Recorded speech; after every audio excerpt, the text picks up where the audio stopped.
सभी चैनल में आपका स्वागत है। बाप रे कितना तार चैनल बा।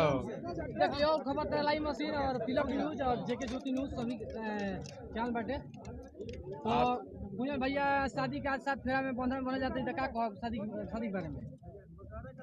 अरे भाई शादी ब्याह ये तो आज हर लोग का होता के है। साथ 2-250 ग्राम रिकॉर्डे बनेगा भोजपुरी में कि हाथाना गाड़ी के साथ क्या कहो? ये सब दर्शकों का प्यार है, आशीर्वाद है, सभी मेरे जो जनता जनार्दन है जो मुझसे प्यार करते हैं। 150 पे भैया अब क्या धमाल होगा, क्या बड़े बड़े स्टार आने वाले हैं?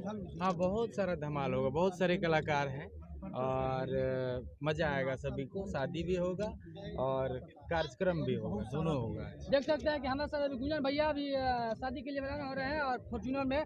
तो कितना खुश है भैया शादी के जोड़े में अभी तैयार हैं? अरे शादी हो रहा है, एक ही बार तो होता है। और और क्या लगता है कि स्टेज शो पे आप फिर धमाल मचाएंगे कि